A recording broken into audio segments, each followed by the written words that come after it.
Hey everyone, this is it. Our first ever Facebook Live in the multifamily investment community. We're going to be talking today about the 9 steps to building a real estate empire through syndications. Now, I just want to apologize to you up front. I had put together a little slide presentation for everybody, and I just couldn't make the tech work. I was trying to work with Zoom, that didn't work. I was trying to work with Facebook Live, that didn't work. I couldn't do it. So I'm just going to run through the steps, orally, and we're just going to have a little fun here, okay? So that's really the point. I wanted to just get a discussion started. I'm really here to answer any questions that you have about syndications, about really anything else you want to talk about while you have me online. Let's just have a blast while we're here, okay? I also, part of my secret my secret plan here is to show you that I'm actually a real live human being. I'm not just a photograph and a chatbot that knows a lot about multifamily real estate.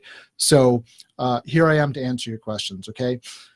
Feel free to plug away, put your questions into the comment box. I will get to as many as I possibly can while we're here online together, okay? So here we go. Now this is, like I said, it's going to be very, very high level. This is really only designed to get questions started. We're not going to go really, really deep in this presentation. I mean, if it takes 5 minutes, it's probably a long time. So I just want you to start, as I'm going through the presentation, these 9 steps, I want you to be thinking about your questions. If any of these sparks a comment for you, sparks a question that you have in your mind, throw it into the comment box, and I'll answer the question at the end of this little run through. Really brief, like I said. So obviously, the first step in doing a syndication is to find a deal, right? Now, you as the sponsor, or part of your job is to be looking for deals and using your network, which you will have developed before you ever do this, for finding deals. Now, once you find a deal, you are going to get into a negotiation with the seller over your letter of intent.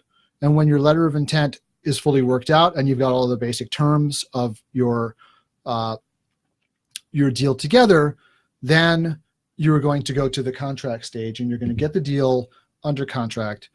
And once you get the deal under contract, then it is yours to control for the closing period, right? During that time, now you have to start a whole bunch of different processes to get this deal locked down. We're going to just go through this at a very, very high level, as I said.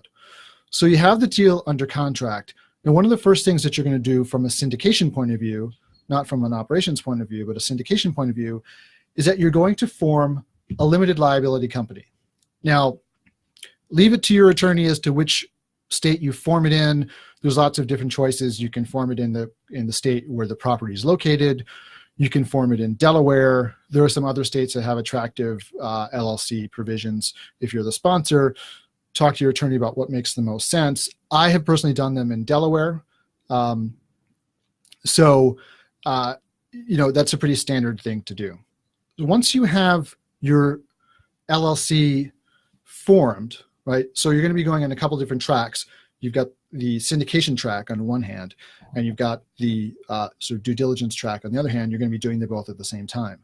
On the syndication track, you're going to have your LLC formed. Now you're going to have your SEC attorney put together your papers, right?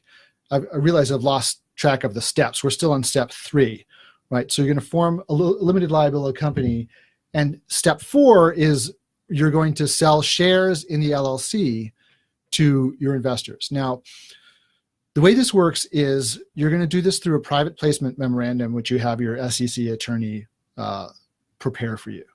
And there are a number of different ways to do this legally.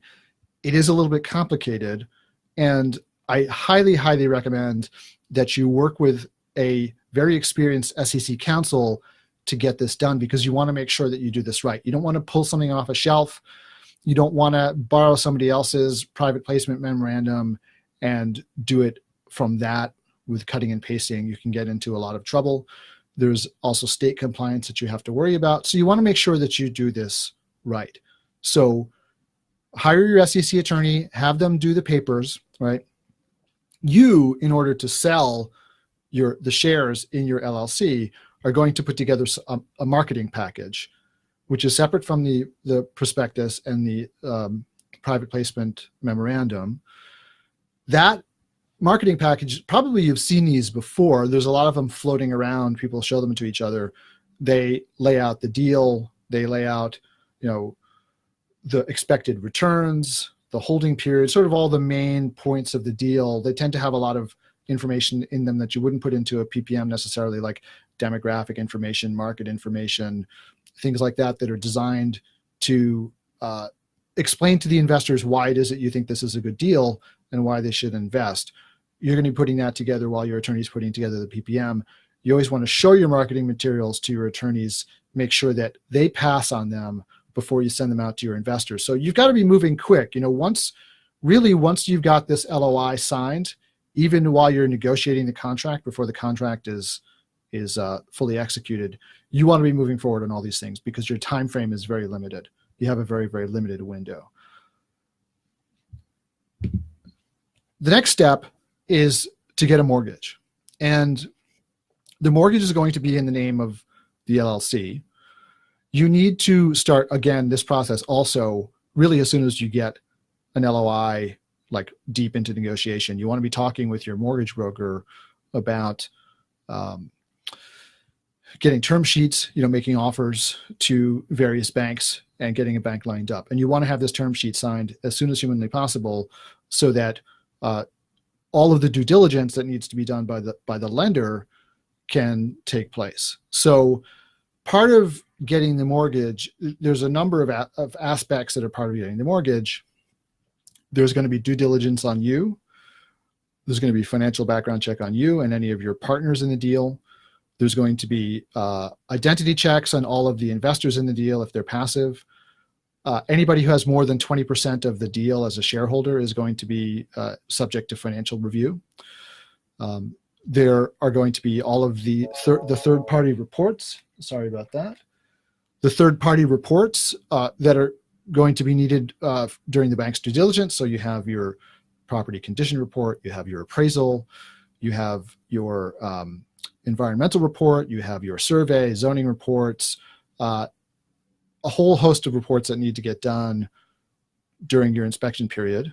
And all of those things are necessary to get your mortgage. Okay. You also need, before you close the deal, you'll need to fund the equity because the bank will not fund the debt if the equity isn't there. So you need to be all this time, approaching your investors and sort of closing those deals and getting that money into escrow as you're going. Okay. So that's really on a very, very high level, the process of getting a mortgage. While you're doing that, you're going to be doing your due diligence on the property, right? And the due diligence consists primarily of the financial due diligence and the physical due diligence. The financial due diligence is going to consist of the really sort of central part of the financial due diligence is your lease audit, where you're comparing the leases in the lease files that are maintained by the seller against the rent roll, and you're verifying that the rent roll is in fact true. You're verifying that there are signed leases and that the leases say what the rent roll says they say, so that you are getting the income that you believe you're getting.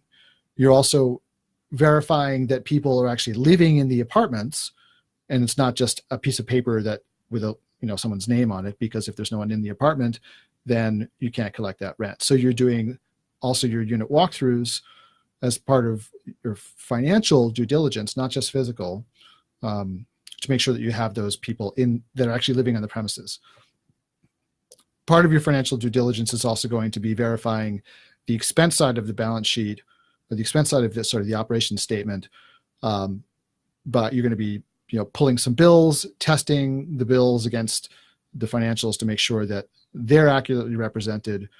Really what you're doing is, you want to make sure that the financial statements that you've seen and you've based the deal on are in fact true. So you're going to be doing some spot checking.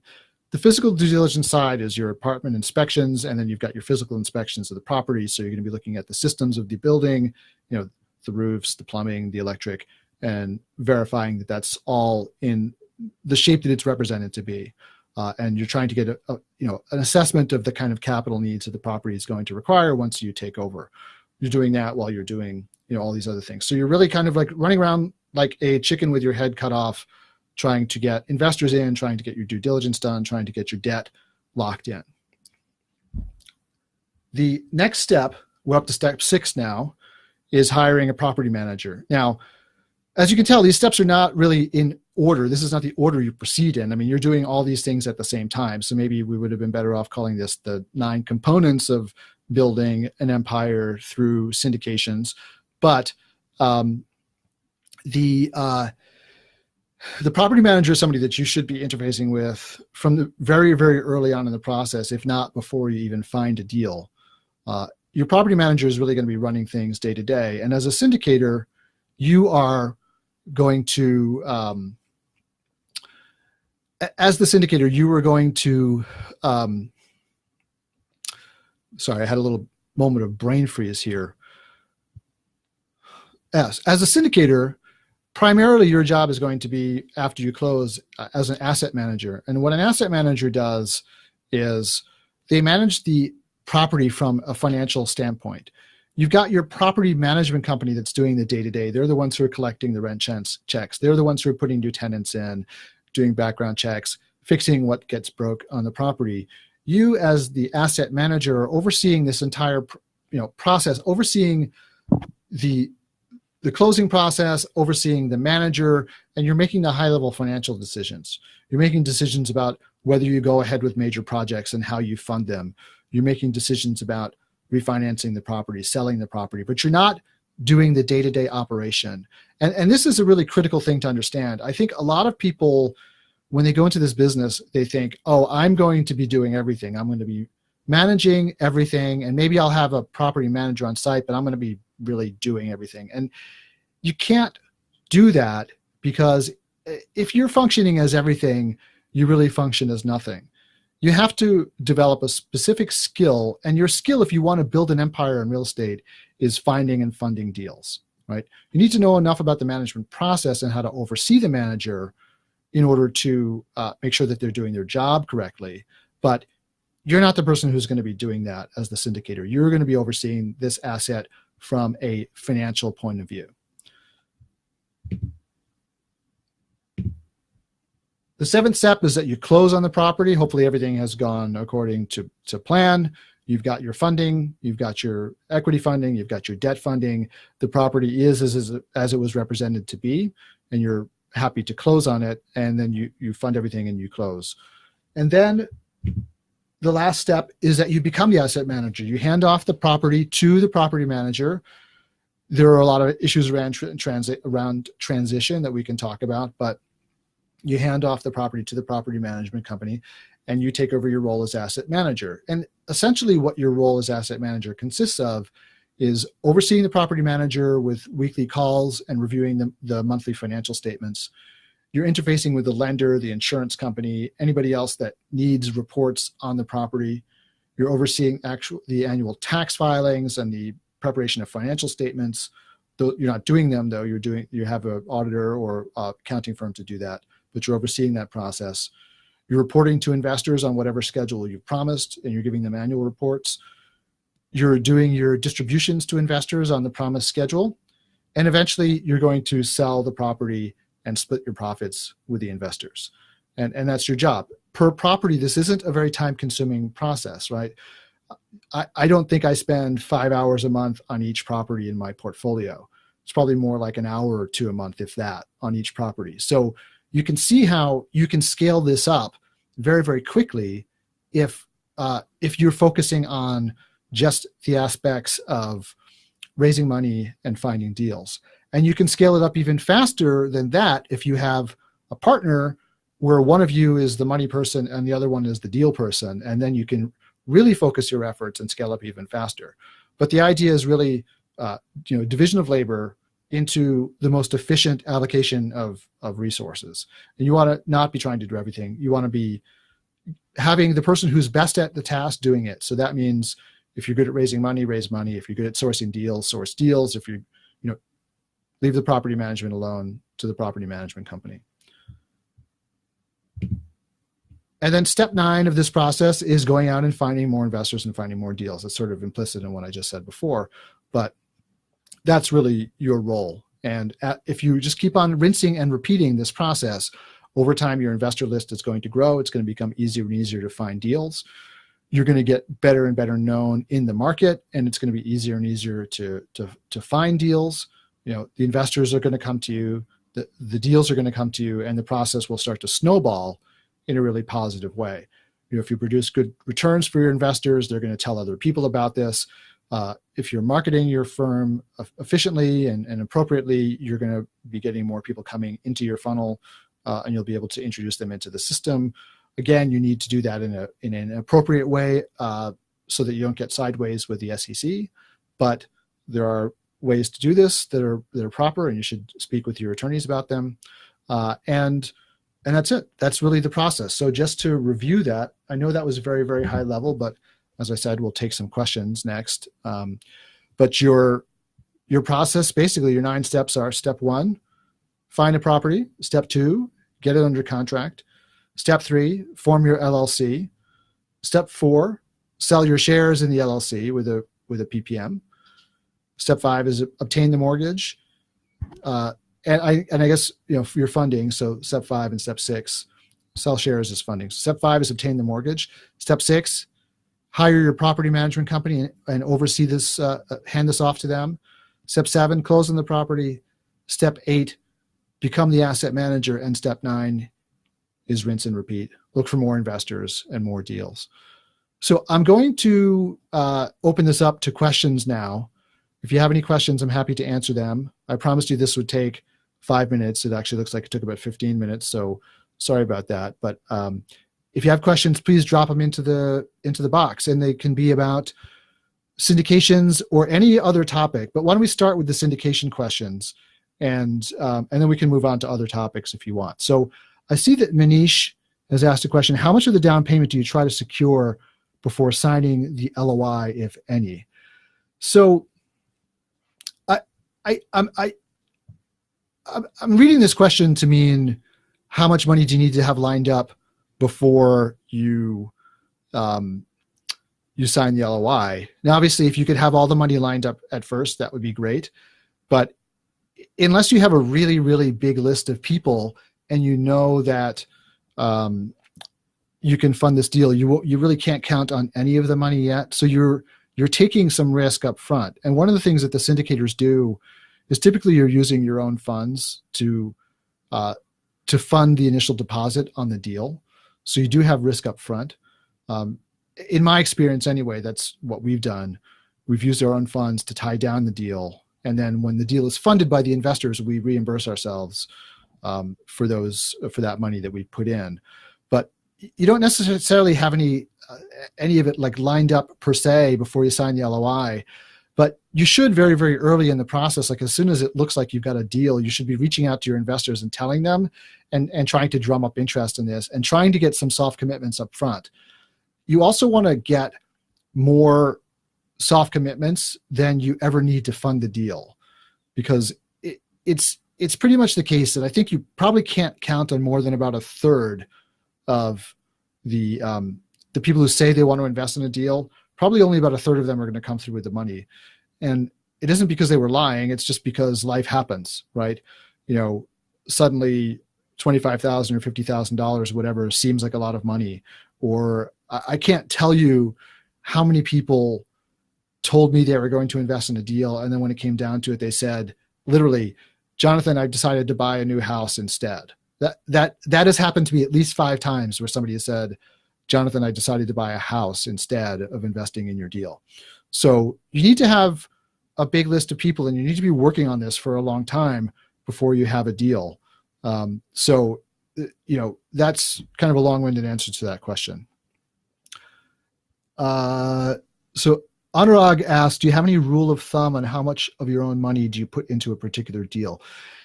I don't have a rule of thumb about that. My rule is, my investors, I sell the deal in units, and the units are priced at $50,000 a piece. I always try to buy a unit if I have the cash available. And what I tell investors, because they do like to see skin in the game, is that there will be somebody from my side. It may not be me if I just don't have the cash available, but there'll be somebody from my side of the table who will put money into the deal always. So I have other partners that I work with who are part of my team.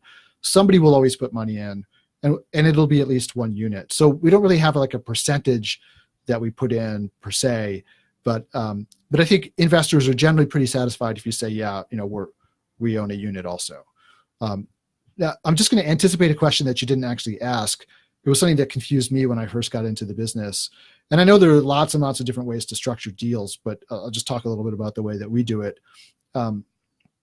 I was very confused when we first started out as to how exactly we got compensated and how it worked, where if I put money in the deal, how my promote worked and all that sort of stuff. What we ultimately figured out how to do, and I think it's probably pretty common, is that you actually sell, or you don't sell, you have two separate classes of membership units in the LLC. The investors get A shares, and those A shares entitle them to, the preferred returns, or a first priority on collection, getting their capital back, and those kinds of things. And then you have B shares, which represent the sponsor's carried interest or promoted interest. When I put money into a deal, I wind up wearing both hats.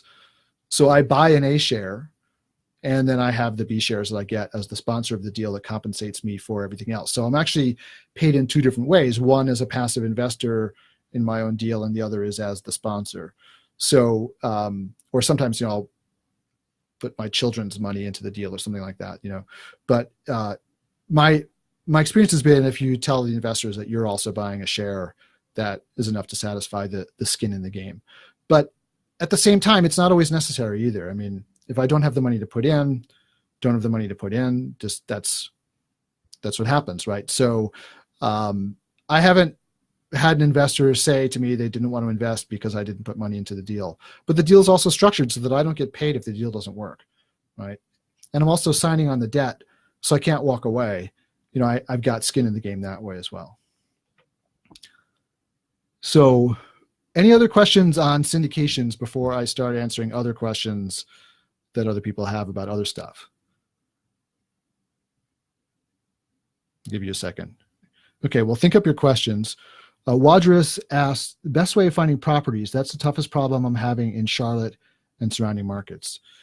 Yeah, well, it's a tough market right now. I mean, it is the very, very end of a very, very long bull market. An enormous amount of the stock has traded hands over the last 10 years. There are a lot of people who are in the middle of their holding period who are not ready to sell. And finding deals is incredibly, and there's a ton of money out there looking for deals and very, very, very little product out there for sale. So this is very tough. And if you're experiencing difficulty, that's just par for the course right now. Also, if you are looking at deals and finding that things don't work out, and you're scratching your head and you're thinking, am I an idiot? Why can't I find good deals? Just take a deep breath. It's a very, very difficult market. And if you think the deals are not penciling out, I think that actually shows that you have some discipline and you have some standards. That's good. In terms of finding deals, I mean, look, there's lots of ways that people go about looking for deals. You can send out letters and stuff if that floats your boat, and maybe you'll get lucky. I think that the best investment of your time is cultivating relationships with brokers and demonstrating to them that you are somebody who's serious, that you can close, that you know what you're doing, and that you're not going to waste their time. So a lot of people don't like this answer because it takes a lot of time to cultivate relationships with brokers. But in my experience, it's just the way that it happens. I mean, it took me a full year of doing this full time before I was able to get a decent deal from a broker. I just got all the junk that they hadn't been able to, sell to somebody else. And I'd actually been in the business for 2 years before that and had developed relationships in a whole other market and had worked seriously on deals and had some deals under contract. So I was even coming into it with that kind of background. So, don't get discouraged. You're coming in at a very difficult time. The good news I want to tell you is that it's going to get better from this point, right? I mean, this is about as bad as it's going to be, and it is going to get better. And there will be a time where you're going to look back on this as like the tough time, and you're not going to say deals are easy to find, but you're going to be having a lot more choice, and the deals are going to be a lot better looking because it's just going to, eventually the seller's market becomes a buyer's market. It just happens, right? So now is the time to be learning this business and developing those relationships and developing relationships with brokers and showing them that you're serious, so that you're teed up for when it becomes more of a buyer's market. I mean, you don't want to wait until then. It's going to be too late. All of the guys like me are going to have, swooped up all those deals already. You want to be developing those relationships now. But I wish I could tell you that there were a way to snap your fingers and get good deals, but the best investment of time is cultivating relationships. It's a relationship business. So Rama asked what my opinion of student housing is. My opinion of student housing is that it has a lot of students in it. I don't really know what to say about student housing. I know it was a very hot commodity a couple of years ago. There was a lot of construction of student housing. I don't hear as much about it these days. It looks to me like a lot of the companies that went in 4 or 5 years ago to build are now exiting. They're taking their profits. I really don't know a lot about it, so I don't want to say a lot about it. What I do know is that it involves a very different management skill than traditional multifamily, even though it looks the same, because you're renting units by the bed, not by the apartment. So it's a bit more management intensive, and it takes a bit more skill or a different skill set. So if you want to go down that road, I think it's very important to be developing relationships in that specific business. I wish I could say more about that, but I really can't. So Manish asked, what are the biggest challenges when transitioning to a new property management company? So Manish, I hope you're still online, because I'm not quite sure about this question. So when you ask what are the biggest challenges when transitioning to a new management company, you're talking about for a deal that you already own, where you're firing the existing management company and bringing on someone new, or are you talking about when you take over a new property?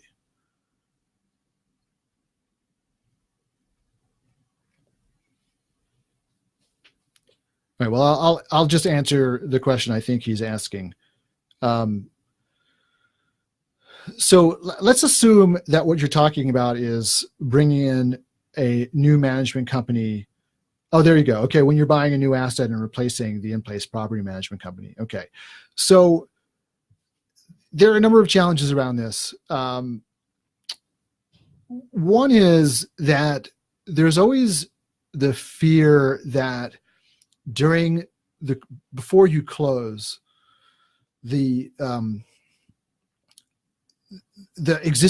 people who are on the property who work for the current property management company are kind of mentally checked out, right? And especially the leasing people, like you can survive a few weeks of the maintenance guys being a little checked out, but you want the leasing people to continue to do their job. So one of the things that we've done, it's worked out really, really well, is we've asked the seller, hey, do you mind if we give your leasing agent a bonus for every renewal and new lease they get at market rate or better? And they always say yes, because it doesn't cost them anything. And so that keeps the leasing agents like actively leasing apartments at the right rental rates throughout the closing period, and we will just pay them a bonus at closing, and they love it. Now, one issue that can arise is you have to make a decision during your due diligence period whether you're going to retain the employees who are currently on site or not. Now, sometimes you may not have a choice, because if they're really great employees that are on site, the current management company may want to give them a job someplace else. They don't want to let them go. But if that's not the case and you can take them on, then you want to make the decision as to whether you actually want to take them on, whether they're qualified. Now, I've revised my thinking on this. When I first started out, my attitude was if you didn't think they were qualified, just get rid of them. But this creates a whole other problem of now having to staff up a property that you just took over. So the better approach is to leave them on site, but tell the property management company that's coming in that you've spotted some issues. And if the property management company that's coming in has been helping you with the due diligence, then they will probably also have a take on these people. And generally speaking, everybody that they bring in, when they take over a property, they absorb those employees, but they put them on probation just as if they were new hires. So they have a period of time where they're retraining them and they're seeing if they're really going to work out. So that leads to a much smoother transition. Sometimes there are some issues around collecting rent, right?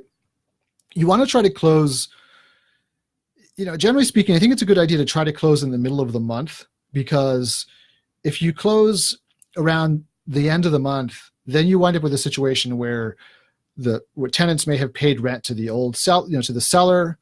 And then when you try to, maybe if they're like a really diligent tenant and they pay rent in advance, then you close on the 1st and they're like, hey, I already paid, I don't owe you rent. And then you're chasing the seller for the rent money, and the seller's not going to give you the rent money, right? So it's better to close in the middle of the month when the vast majority of the rent for the month has already been collected. And then all you have to do is you just get a proration at closing from the seller, and you don't have to be chasing, the tenants for rent that they paid. You don't have to be chasing the seller for rent they collected that, is owed to you. It's just a much easier, thing to do than to try to close, at the beginning of the month.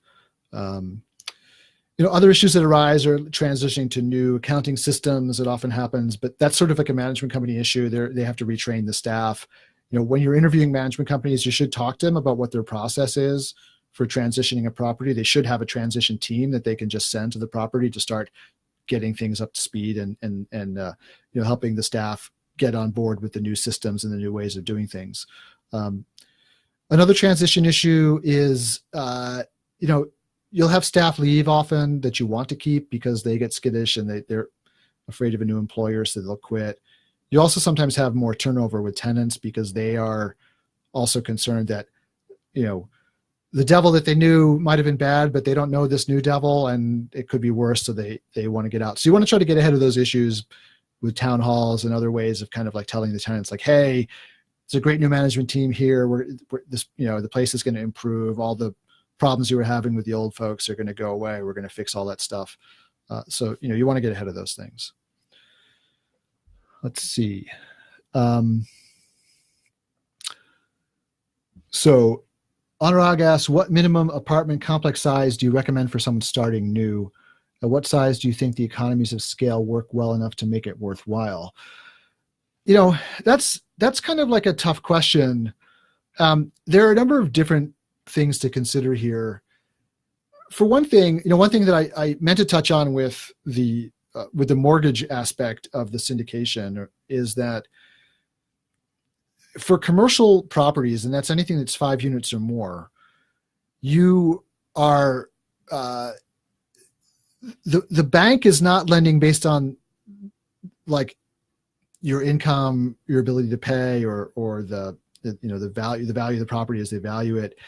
I mean, they value it, all those things are important, but the amount of the loan that you can get is limited by your net worth. So let's just say, and this is another thing that when I first got into the business, I didn't understand. Let's just say that you have $1 million in cash and that's all you own. So that's 100% of your net worth is that $1 million in cash. Now, if you were buying a house, you'd say, okay, I can go buy a $4 million house with this money. But with commercial property, it doesn't work that way, because to get the $3 million loan that you need to buy the $4 million property with, you need to have a net worth of $3 million independent of that $1 million that you're putting into the property. So when you start talking about buying deals, you're kind of limited to how much debt you can take on given your net worth, or your combined net worth with your partners, or you can also find somebody to sign on the debt with you to get, quote unquote, lend or balance sheet to you, which will cost you money or equity in the deal. But those are sort of the limiting factors. So I actually advise people, there's a tension between like going for the efficiencies of a bigger property and then just getting started and trying to get the debt. I don't think it's a bad idea to start small. I think you want to get into that commercial space, like get over that hump into commercial properties, not be doing the 2s, 3s, and 4s. If you're looking to get into multifamily, get into at least a 5 or 10 unit property and just kind of get your feet wet. There's a different managerial skill set to that. There are different management companies that handle those properties, so you need to kind of do due diligence on what you need there. But I think getting started is really the key thing. And if you are more comfortable getting started with a smaller property, if you're more comfortable like doing it with your own money before you start going out and looking for investor money, not a bad idea. That's a good way to get started. So, but you can start bigger too. I did.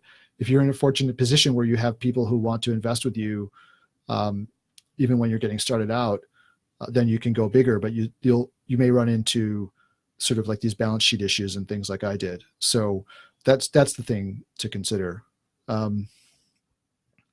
So Frank is asking, what is the smallest number of units that you would consider for a syndication? So this is also kind of like a tough thing. And maybe, I don't know if Jillian is still on, but Jillian may want to sort of weigh in on this issue just from a cost perspective, because unfortunately the cost of the syndication documentation doesn't vary by the size of the deal.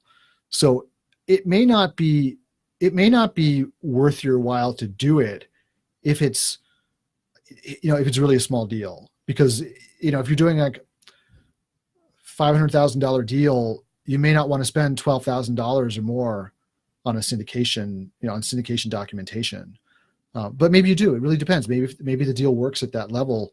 I think it's just you have to price in the cost of the syndication preparation into the overall deal structure and underwrite it as one of your costs, which is what we do, and make sure that the return is there. But I don't think that there's a minimum, as long as it makes economic sense. I don't think that there's a minimum number of units or a minimum sort of deal size to do this with. It's really up to whether it works in the deal. Also, Jillian, I don't know if you guys see that comment. Jillian says, we tell people that you need a PPM if you're raising more than $500,000. So Jillian, why is it, why do you have a dollar amount on it?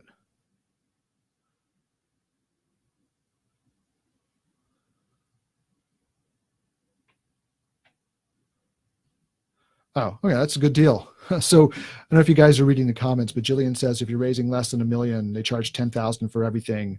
And if you don't close, they'll rewrite the docs for another deal. So that's great. Yeah, your comment, Jillian, I'm reading your last comment about there being no law. I was a little confused because it looked almost as if you were saying what people often say, like, oh, if I only have 3 investors and it's only $100,000, is it a syndication or not? But you've answered that question. That's just your own rule. Okay. So we've gotten to the end of the questions people have asked. I'm happy to go on for the rest of the hour if people want to. I don't have anything else prepared, but if you want to keep on dropping questions in, I'm happy to answer them to the best of my ability.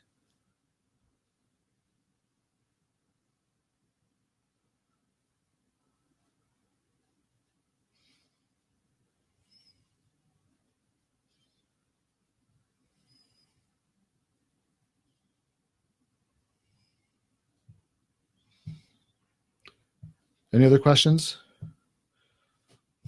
Jillian's dropping a lot of advice into the comments.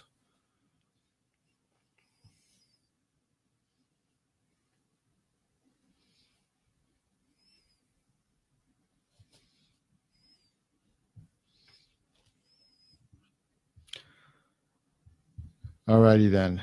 Oh, let's see.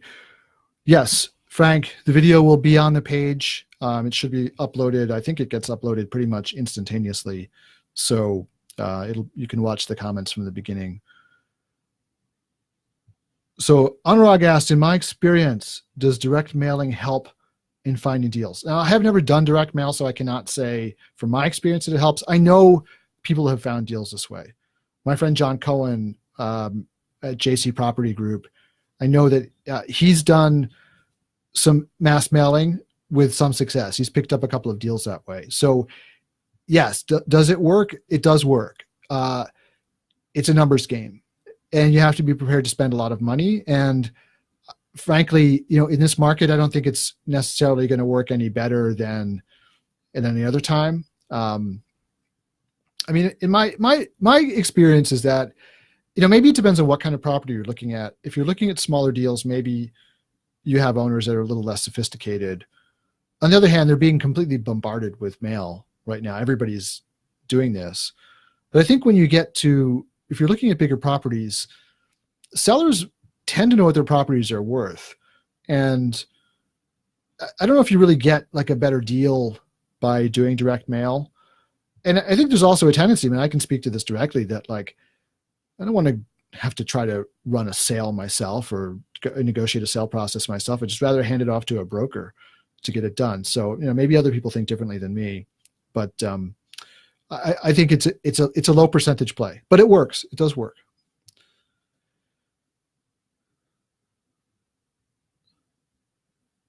Okay, let's see. Bob asks, if I have 1 million in property and most of it's for flips, does that give me much cred to buy commercial?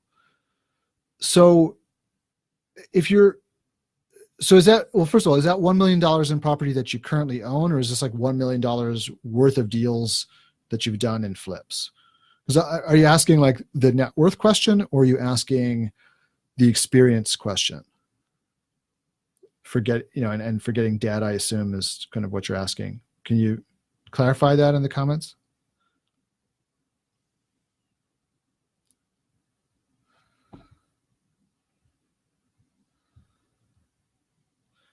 So currently owned. Okay. Well, I mean, it's great in that it really helps with your net worth, right? If you're looking for the net worth component of the debt. In terms of your experience, I mean, I don't think it's not worth nothing. Let's put it that way. If you're looking to get a commercial loan, you do have experience like owning and managing properties. So that certainly helps.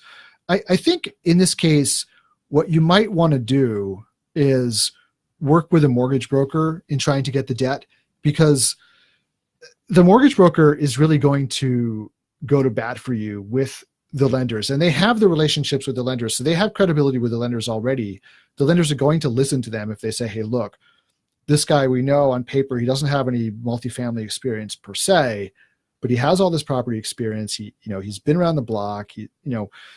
They will tell your story in a way that, combined with their relationship with the lenders, they can get you over the hump. So if you're asking about the debt, I think this will definitely help you, but you have to package it correctly. In terms of brokers, property brokers, again, like I don't think it's better than nothing, right? It definitely helps. I think it'll help you kind of get over the line a little bit if they're kind of questioning sort of who you are. Like you've been around, you've been in the business for a while, and you're moving up, as opposed to somebody who's really never done any deals at all. So on balance, I'd say, yeah, it helps. I think you still need to be, cultivating those relationships. But maybe this is a way that kind of gives you a little bit of more credibility when you first kind of walk in the door and you're trying to start the relationship with the broker. Yeah, look, if you own 10 like 10 properties per se, say, for example, I don't know how many doors $1 million represents, but let's just assume that this is at least 5 doors and you're looking to go buy now, like the 5-unit property. I think owning the 5 or 10 already is going to help for sure. But again, it's like telling the story and packaging it.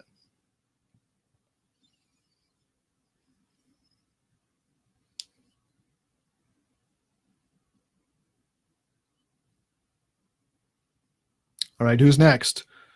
Going once. Going twice. All right, well, if there's no more questions, then we'll wrap it up here. I will just linger for a moment to let anybody throw in any last questions that they have, if they've got them. But we'll put this up in the group, and you can continue to comment on it, and I will continue to answer questions on the topic. I'm going to be trying to do this every week from now on, so if you've got questions that you want to talk about, we can still continue to discuss them in the group, and I don't want you to like hold them off. So, for the video, but, this is a great opportunity to talk face to face, so to speak. And if you've got further questions, I look forward to answering them next time. So everyone, have a great week, have a great weekend, and I'll see you in the group.